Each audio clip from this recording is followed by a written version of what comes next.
What do you teach, Marilyn? I teach advanced acting. This term I'm teaching acting 2. I teach acting for the camera. I've taught sitcom and song interpretation. And I must say that in this short time since the beginning of this term, I've had, I believe, 3 or 4 students who were startling, not just to me, but to their classmates. One young woman did a scene from An Education, an English film. I don't know if you saw it, but she was encountering in this scene a guy who she'd been dating and having her first affair with, who it turned out was married. She found an envelope addressed to Mr. and Mrs. And the emotion that this young woman, I said, do you want to be an actress? She says, no, I want to be a politician. So then I had this guy today who did a monologue from The Food Chain by Nikki Silver, you know, completely away from his environment. Well, he scared his classmates into not wanting to work because he was so brilliant. I said, well, I could grade you on that right now, even though he didn't have all of it down, you know, memorized. But the enormity, the way that he could associate with this character that was really very foreign to him, but he found similarities. I said, you're smart, aren't you? Well, you know, again, it's that low self-esteem. So I said, you are smart.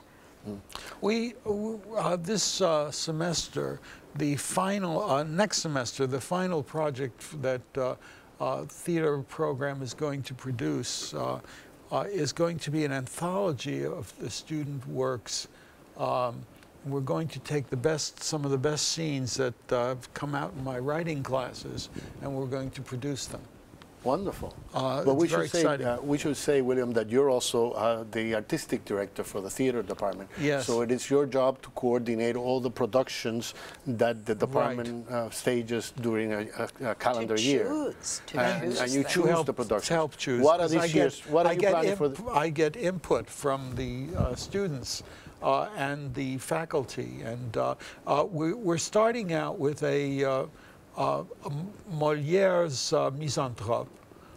Anne Beaumont is directing it, and then Dante Alberti is bringing together, he's curating an anthology of world drama from different cultures, and that is going to be in early December.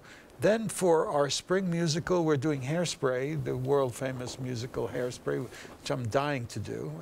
I can't wait to do it, with roles for a lot of people. And then the final production is my anthology of student works, which I'm curating. And the acting is all students? It's all students. In all of these productions? Yes, all of them. And sometimes we choose recent graduates, but it's basically all Lehman students, yes. And we have, so people should know that we have 3 theaters here. The department has 3 theaters. Yeah. Which is so rare. 3 real working theaters, a large one, 250, 500 seats. 500 seats, and then we have the set stage and what else? Studio theater. Studio theater. These are state-of-the-art venues. Very rare. Even rare for a grad school, you know, to have So this. the potential with this department, these theaters, the potential for growth, especially since you guys are in New York, teaching theater in New York must be very exciting because you can take a lot of students to Broadway to see plays. You do, right? We offer student tickets. I organize that. Other teachers do as well. I just have to say that a few years ago I directed a Noel Coward play here, Hands Across the Sea, and we did a Noel Coward musicale. And to hear these students, they just have to be trained to do that style, you know, that high Noel Coward style. And they really did it. You just have to push them. And it was great. It was very satisfying. I loved directing. No, with theater, so people should know at home that studying theater doesn't mean reading books. It means actually doing the work in workshop kind of format where you're actually practicing theater. Theater is a verb. It isn't a philosophy. You do it's theater. Yeah.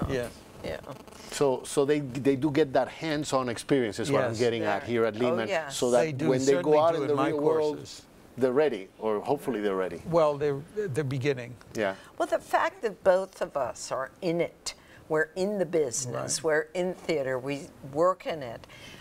I feel like what I have to give is to prepare them for what I've been doing for going on 45 years. It's like... I definitely don't use an academic approach very much. I believe that it's not I don't teach the philosophy of writing. I teach get off your asses and write. The nuts and bolts. We start writing and they don't stop writing. And I say there is no excuse. I don't believe in writer's block. It's exactly what we do on the journalism side. We There's teach them how to become professional journalists. No writing blocks are allowed.